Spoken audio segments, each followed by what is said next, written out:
ग्रामीण आवासीय अभिलेख घरौनी वितरण के आज के इस कार्यक्रम में मंच पर उपस्थित प्रदेश सरकार में मेरे सहयोगी मंत्री श्री अनूप प्रधान वाल्मीकि जी, प्रदेश के मुख्य सचिव श्री दुर्गा शंकर मिश्र जी, अध्यक्ष राजस्व परिषद श्री संजीव मित्तल जी, प्रमुख सचिव राजस्व श्री सुधीर गर्ग जी और मुख्यमंत्री कार्यालय के प्रमुख सचिव श्री संजय प्रसाद जी, राजस्व विभाग के सभी अधिकारीगण और आज के इस घरौनी वितरण कार्यक्रम में उपस्थित सभी लाभार्थीगण,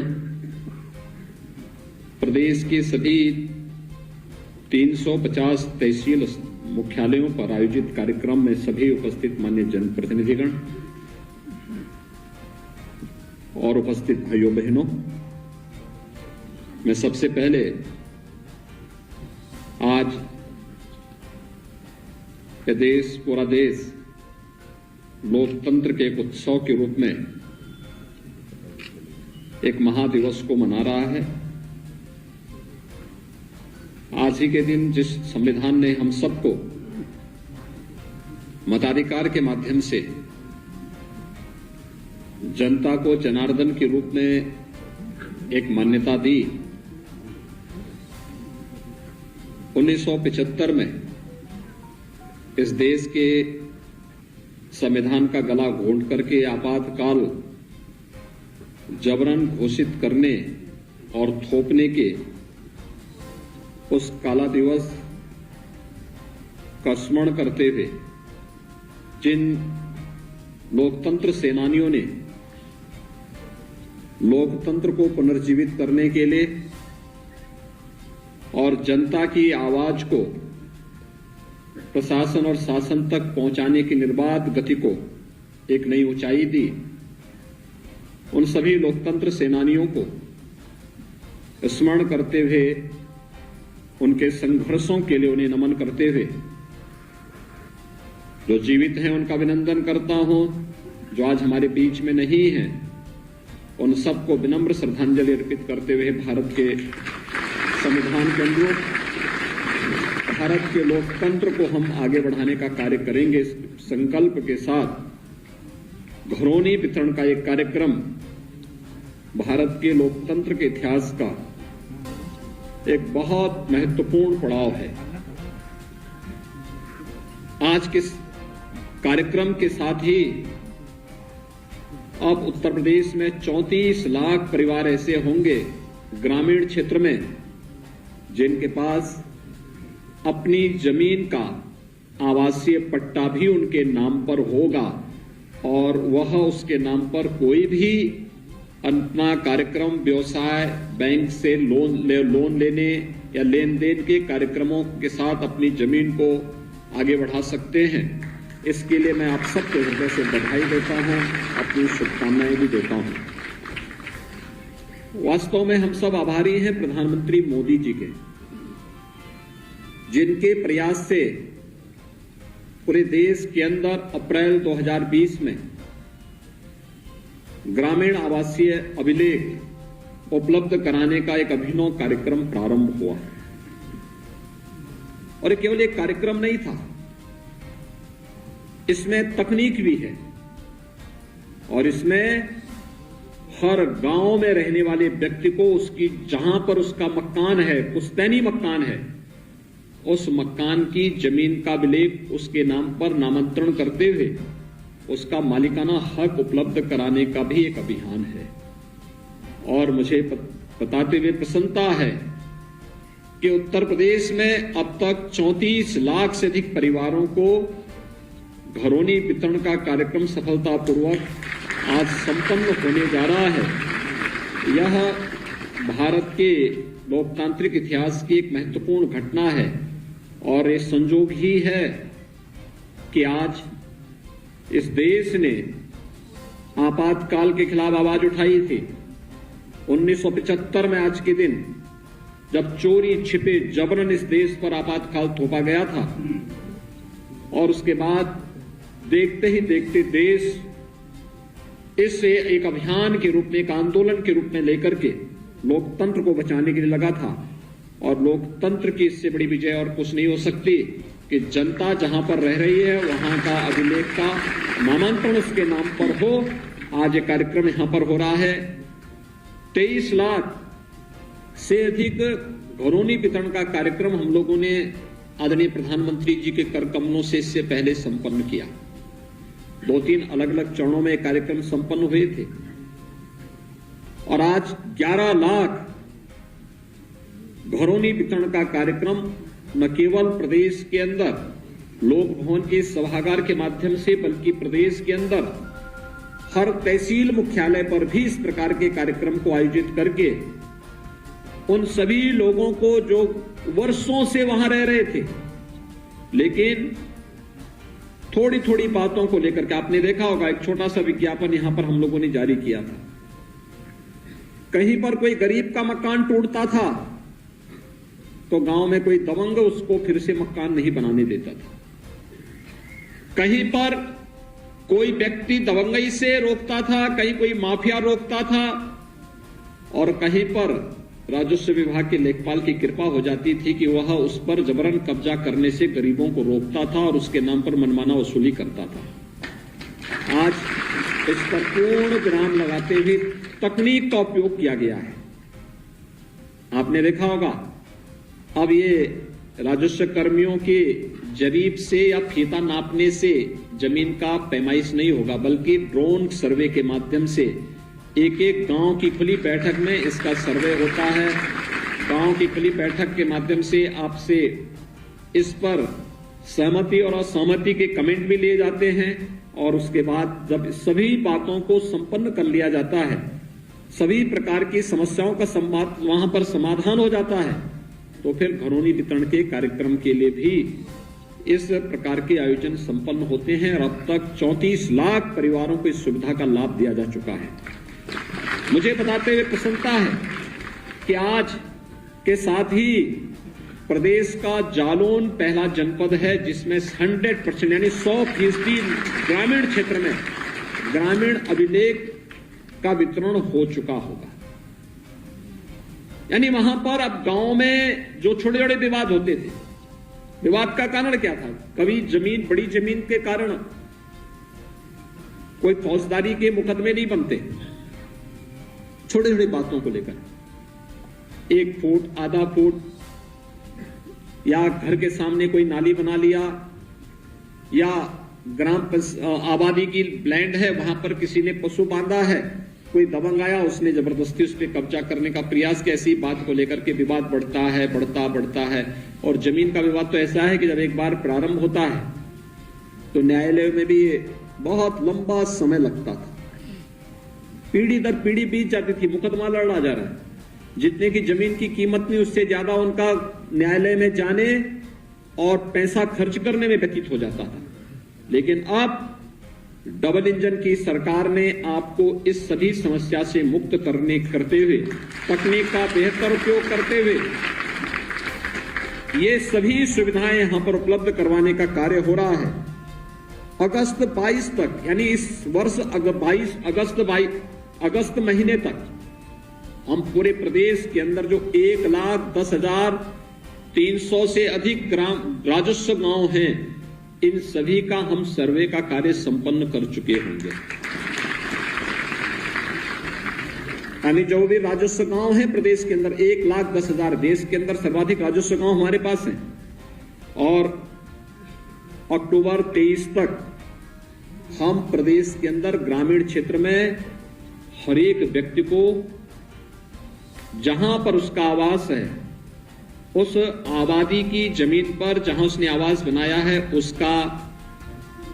ग्रामीण आवासीय अभिलेख उस व्यक्ति को उपलब्ध करवाने की कार्रवाई को भी संपन्न कर चुके होंगे। प्रदेश में, देश के अंदर सर्वाधिक 2.5 करोड़ परिवारों को घरौनी वितरण का कार्य होगा और 2.5 करोड़ परिवारों को यह हम लोग पूरे अभियान के रूप में से ले रहे हैं। राजस्व परिषद इस कार्यक्रम को आगे बढ़ाने का कार्य कर रहा है और इस दृष्टि से ये बहुत महत्वपूर्ण हो जाता है कि जो राष्ट्रपिता महात्मा गांधी ने सपना देखा था ग्राम स्वराज का, और प्रधानमंत्री मोदी जी ने आत्मनिर्भर भारत का, आत्मनिर्भर की आधारभूत इकाई गांव पंचायत को बनाने की दिशा में इसकी बड़ी भूमिका होगी। जब ये जमीन के ग्रामीण आवासीय अभिलेख आपको प्राप्त होंगे, किसी व्यक्ति को कोई व्यवसाय करना हो तो उस अभिलेख के माध्यम से आप जाकर के बैंक से लोन लेने की क्षमता अपने अंदर प्राप्त कर पाएंगे और फिर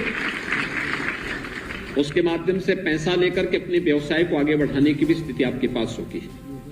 अब तक आप चाहते हुए भी नहीं कर सकते थे, लेकिन जब यह अभिलेख आपको प्राप्त होगा तो आप इस कार्यक्रम को इसके माध्यम से कर सकते हैं। प्रदेश सरकार ने इसके लिए एक बृहद योजना तैयार की है। हमने 2017 में ही इस बात को व्यवस्थित एक स्वरूप दिया था कि प्रदेश में भूमाफिया और राजनीतिक संरक्षण में जो अपराधी और माफिया गरीबों को उजाड़ते थे, सार्वजनिक संपत्तियों पर कब्जा करते थे, उनके खिलाफ एक एंटी भूमाफिया टास्क फोर्स हम लोगों ने प्रत्येक जनपद में गठित की थी। तहसील स्तर पर, जनपद स्तर पर, कमिश्नरी स्तर पर और राज्य स्तर पर भी 64,000 हेक्टेयर से अधिक भूमि को हम लोगों ने भूमाफियाओं के कब्जे से मुक्त करवाया और राज्य सरकार ने इसके लिए पहले ही इस व्यवस्था को भी आगे बढ़ाने का काम किया कि खासतौर पर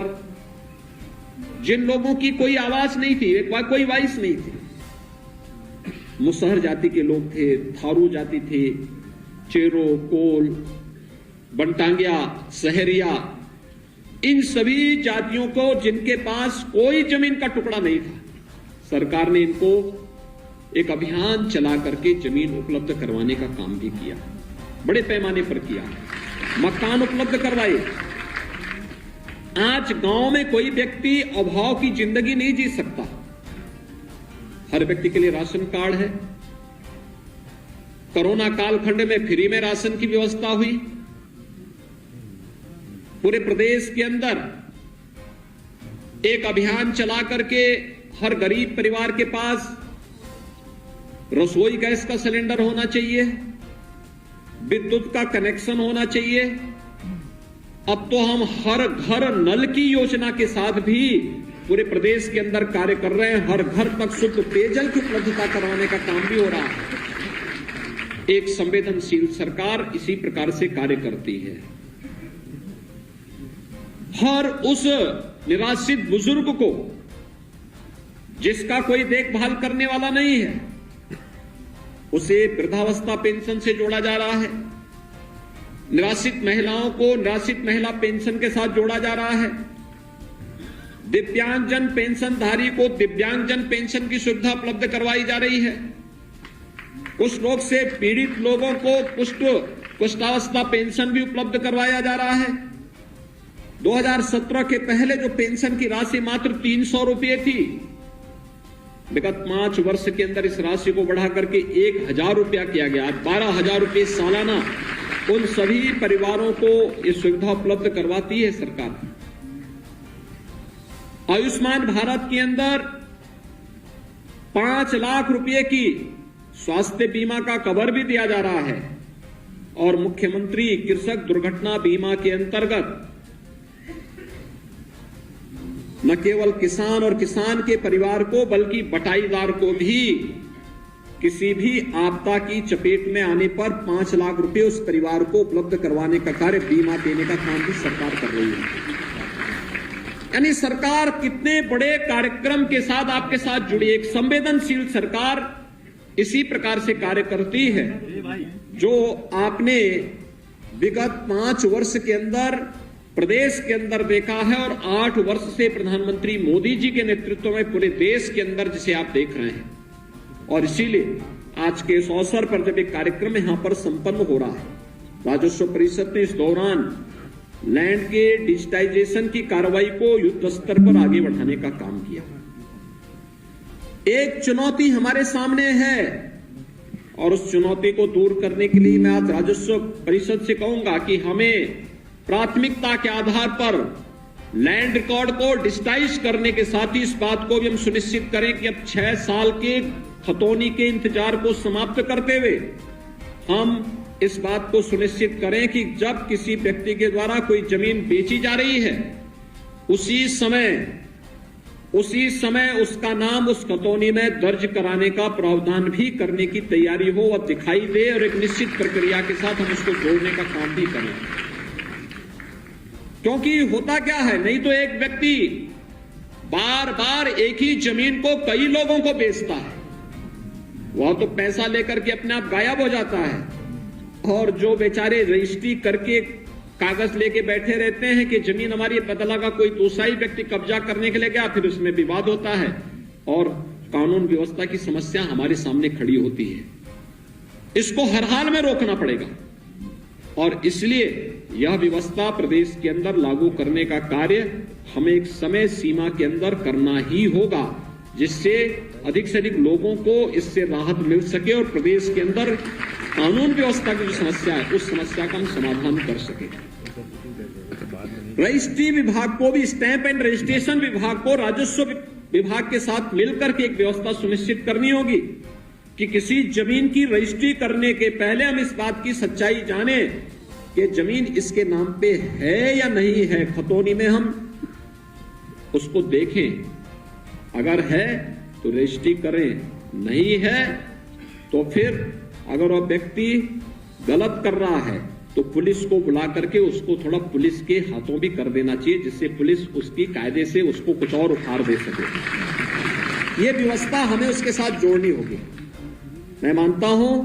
आधे से अधिक समस्या का समाधान इससे अपने आप हो जाएगा और विवाद का समाधान हो जाएगा। हम लोग कहीं जाते हैं, जनता दर्शन के कार्यक्रम में देखते हैं, आधे से अधिक समस्या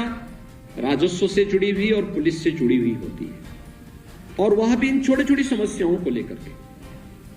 जहां पे एक व्यक्ति की नियत खराब हुई, वह किसी के साथ भी धोखा करने के लिए उतावला होता हुआ दिखाई देता है और इस धोखेधड़ी से हमें मुक्त करना पड़ेगा प्रत्येक व्यक्ति को। और अन्यथा इसकी चपेट में ज्यादातर सरकारी कर्मचारी और सरकारी अधिकारी आते हैं। जब तक नौकरी, सरकार का वेतन मिल रहा है तब तक उनकी सेहत पे कोई असर नहीं पड़ता, लेकिन सरकारी वेतन जैसे समाप्त होता है तब वो अपनी जमीन पे कब्जा करने के लिए जाते हैं। पता लगा पहले कोई दबंग वहां बैठा हुआ है और फिर उसके बाद वह फिर कार्यालयों का चक्कर, जो इतना चक्कर उन्होंने लगवाए उतने चक्कर उनको भी लगाने पड़ते हैं। इसलिए अभी से व्यवस्था कर लें कि आपके रिटायरमेंट होने के पहले हम पहले गरीब को न्याय दे देंगे तो आपको भी न्याय अपने आप मिल जाएगा। उस बात की व्यवस्था हम सुनिश्चित करेंगे। दूसरा, विरासत से जुड़ी हुई समस्याओं का समाधान भी एक निश्चित समय सीमा के अंदर ऑटो मोड पर होता हुआ दिखाई देना चाहिए। इसके लिए हमें या किसी व्यक्ति को बार बार कानून को तहसीलदार, नायब तहसीलदार, तहसीलदार या फिर तहसीलों के चक्कर लगाने की नौबत नहीं आनी चाहिए। हम इस प्रकार का मैकेनिज्म तैयार करें। अभी तो एक अभियान चलाने की आवश्यकता है। विरासत के जितने मामले लंबित हैं पूरा रिकॉर्ड मांगे, जवाबदेही तय करें और एक समय सीमा के अंदर हर तहसील को हम इस बात को जोड़ें कि इसको हमें 0 तक लेके जाना है और जिससे लोगों को अधिकाधिक सुविधा हो सके। पैमाइश से जुड़ी हुई समस्या का समाधान भी हम लोग एक समय सीमा के अंदर कर लें, कोई पेंडिंग नहीं रहेगी। अगर ये राजस्व से जुड़ी हुई इन समस्याओं का समाधान हो जाता है तो अपराध में आधी से अधिक कमी हो जाती है और अपराध में कमी होती है तो हम प्रदेश के अंदर जिस कार्य में अनावश्यक समय खर्च करना पड़ता है उस समय का उपयोग हम किसी अन्य रचनात्मक कार्य के साथ करेंगे तो प्रदेश विकास के पथ पर अग्रसर होगा। आज यहां पर 11 लाख से भी घरौनी वितरण का एक कार्यक्रम जो हुआ है, एक बड़ा कार्यक्रम है ये और इस बड़े कार्यक्रम का परिणाम भी किस रूप में आपको देखने को मिलेगा। आप देखेंगे जो ये प्रधानमंत्री स्वामित्व योजना के माध्यम से अत्याधुनिक तकनीक का उपयोग करते हुए जो एक कार्यक्रम यहां पर संपन्न हुए हैं, इसके कई लाभ हैं। एक, ग्रामीण क्षेत्र में संपत्ति से जुड़े हुए विवाद का समाधान होगा। दूसरा, ग्रामीण क्षेत्र में निवासी अपने गांव की आबादी क्षेत्र में स्थित अपनी संपत्तियों के प्रमाणित दस्तावेज प्राप्त करने के हकदार बन जाएंगे और बैंकों से लोन आदि लेकर के अपने किसी एक निश्चित व्यवसाय को भी आगे बढ़ाने में वे सक्षम हो सकते हैं। तीसरा, आबादी क्षेत्र का प्रारंभिक डाटा तैयार होने से विकास के लिए सरकारी योजनाओं को भी आगे बढ़ाने में सुगमता होगी। और चौथा, इस प्रकार के स्वामित्व योजना के कार्यक्रम के माध्यम से अभिलेख से ग्रामीण क्षेत्र में वित्तीय सुदृढ़ता भी, अगर एक व्यक्ति, एक परिवार स्वावलंबन की ओर अग्रसर हो रहा है तो पूरा गांव स्वावलंबन की ओर अग्रसर होगा। वित्तीय सुदृढ़ता भी ग्रामीण क्षेत्र में इससे आएगी। और जो हम लोग ये मानते हैं कि प्रदेश की जीडीपी के साथ साथ हर जनपद की भी होनी चाहिए। जो हम बार बार कहते हैं कि हमें आत्मनिर्भर भारत ही नहीं, आत्मनिर्भर प्रदेश भी, आत्मनिर्भर जनपद भी बनाना होगा। और प्रदेश और जनपद को आत्मनिर्भर बनाने का जो अभियान है वह गांव से और नगर निकायों से प्रारंभ आगे बढ़ेगा। हम आत्मनिर्भर गांव बना लेंगे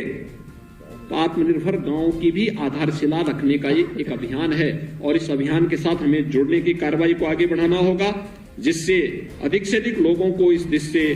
लाभ प्राप्त हो सके। एक बार फिर से प्रदेश के अंदर जिन 11 लाख से अधिक परिवारों को आज उन्हें आवासीय अभिलेख प्राप्त हो रहे हैं, उन सबको मैं बधाई देता हूं और विश्वास व्यक्त करता हूं कि जागरूकता के कार्यक्रम के माध्यम से आने वाले समय में हर एक व्यक्ति को इस प्रकार की योजनाओं के माध्यम से जोड़ करके